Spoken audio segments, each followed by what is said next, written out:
From After Dark, World Headquarters, Sophia Loren and I would like to say, get your ass out of the bed. It is Wednesday, December 22nd, 2021.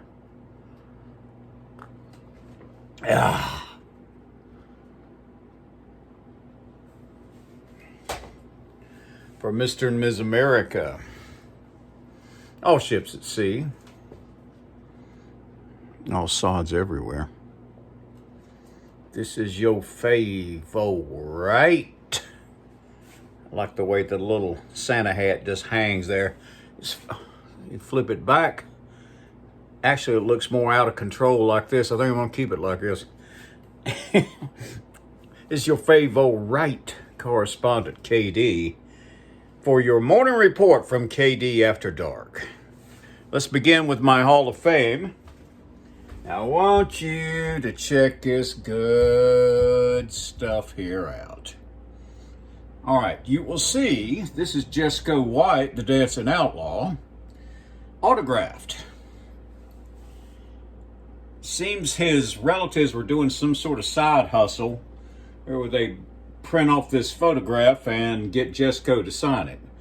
Whether he signed it or someone else signed it, I have no idea. I just know that this is my favorite photograph of him, so I'm keeping it. Now, check this out. Autographed by Percy Pringle III, also known as Paul Bearer. And what's his real name? Bill Moody?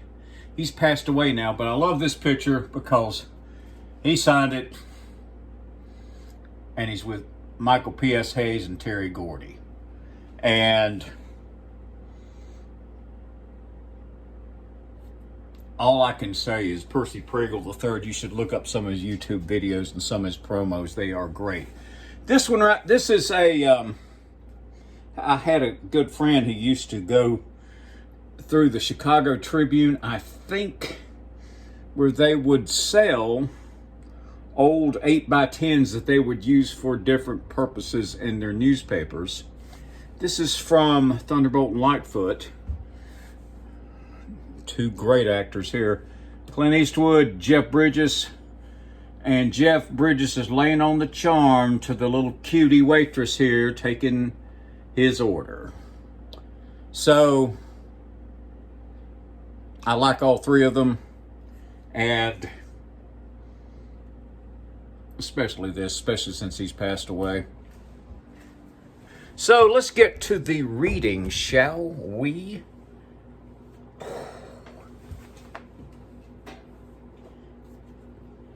Begin with 101 Personal Development Classics. An unusual choice that I've never heard of. How to Read a Book, 1940. Mortimer J. Adler. The major theme is reading and comprehension. For anyone who loves the written word, this book will guide you through how to make the most of your reading experience and take home all the information that any book is trying to give you. Whether you're reading fiction, educational material, personal development, got the hiccups, or reference books, this book will guide you through techniques you can use to master the skill of reading.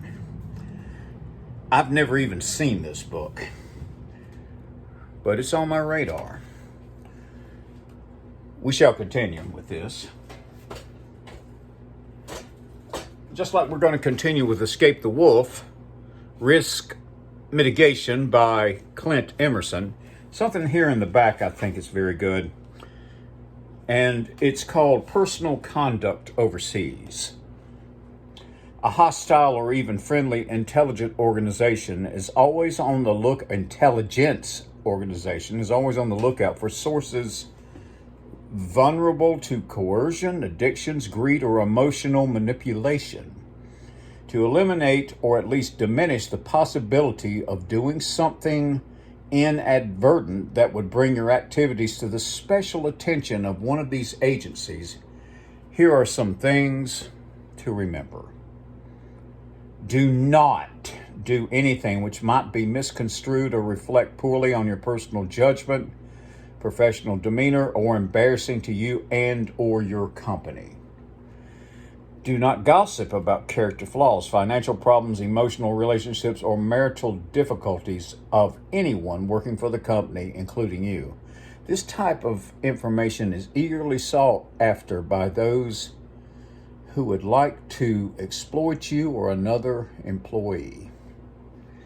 Last, do not carry, use, or purchase any narcotics, marijuana, or other abused drugs.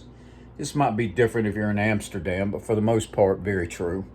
Some countries have very stringent laws covering the import or use of medications and or substances. Underline there on medications.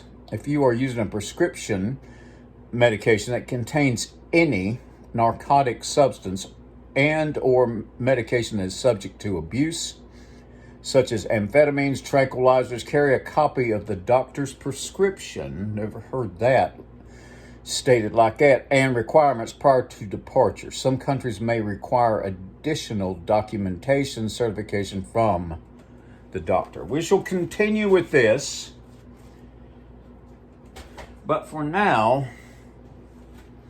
gather around, everyone. It's Gene Tracy time.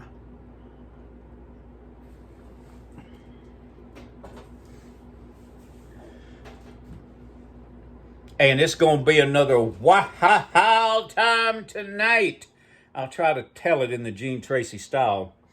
There was an atomic explosion that killed 900 million people.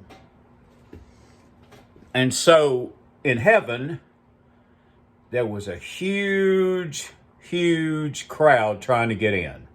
Some people are a little nervous because, well, maybe I was sent to the wrong place. I don't know. St. Peter and his crew's checking them all out as they're trying to get in.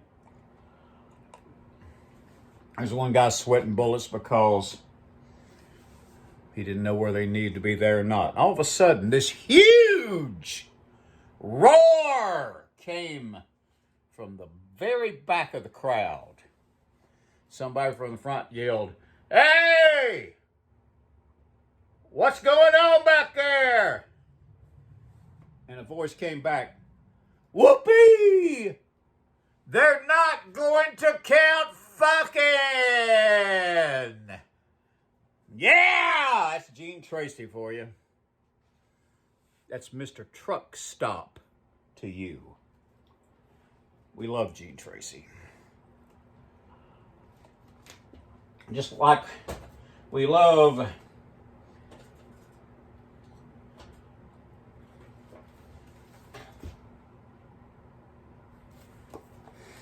the Hustler Joke Book. Larry Flint chose these personally, just saying. One night in bed, a man told his wife he didn't want to make love anymore to her because her cunt was too big. "Not anymore," his wife said proudly. "I've been doing exercises to slim up my pussy." "Here," she added, grabbing both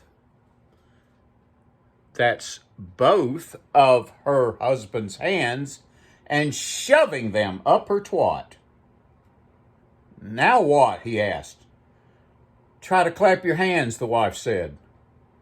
"I can't." "See?"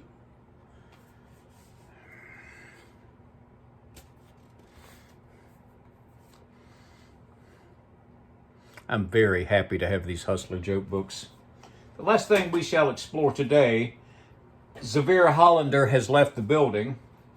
And so I'm just going to explore different things, go through my fairly large book collection just to find stuff. Okay, so the name of this book is Cult TV, and I want to read something about Jackie Gleason and the Honeymooners, considered one of the greatest television shows ever created. And so I'm going to read a little bit about the origin of the Honeymooners, and we'll call it a day. In the early days of TV, the three networks were CBS, NBC, and Dumont. Starting Starting in 1946 by the Allen Dumont Laboratories, the Dumont network limped along for 9 years before finally disappearing in 1955. Its main contribution to television history was giving Jackie Gleason the vehicle which made him a star. Gleason had fared poorly as the star of NBC's Life of Riley in the 1949-1950 season. But as host of Dumont's Cavalcade of Stars, performing his own comedy sketches as well as emceeing, he was right in his own element. In the first two shows, Gleason was a smash. He attracted a large following and got rave reviews. For the third show, he wanted to come up with something special. He proposed a husband-wife comedy sketch based on his childhood environment. I knew 1,000 couples like these in Brooklyn, Gleason said. It was the loudmouth husband with the wife who's a hell of a lot smarter than him. My neighborhood was filled with them. His writers wanted to call the skit The Beast, but Gleason didn't like it. The husband might be a windbag, but he wasn't an animal. He and his wife really loved each other. The Lovers was close but not right. Finally, Gleason came up with the title The Honeymooners. The sketch, which featured Jackie and Pert Kelton, was only on for a few minutes, but it elicited an enormous response from the viewers. In fact, it was so popular that it became a regular feature on Gleason's Dumont and CBS shows. In 1959, The Honeymooners briefly became a series. Thereafter, it surfaced periodically on Gleason's variety shows. One other thing Gleason said, what about kids? And Gleason famously said, kids aren't funny. No kids. Yeah, but no. Kids aren't funny. No kids. And so that's the reason him and Alice, for whatever reason, had no children running around. So here we go. Here it is. You'll say it with me? It's like reciting the Pledge of Allegiance KD style, except it's a Pledge of Allegiance to yourself. Everybody ready? Always be nice until it's time not to be nice. Be kind to animals. Discipline equals freedom. Never complain and never explain. And I'm going to add a new one right after never complain, never explain, as a reminder to us all, especially me, especially what I have seen and lost in the last year. You don't have unlimited time. Don't you know that? Get consequential shit done now. Now. So for Mr. and Ms. America, all ships at sea, all sods everywhere, this is your fave old right correspondent KD, wishing you a glorious Wednesday. And keep your eyes on the prize, because I'm wandering the earth and I want to see you out there wandering the earth with me. Maybe we could wander the earth together sometime. Take care, everyone. And like I said, I'll repeat it. Have a great day.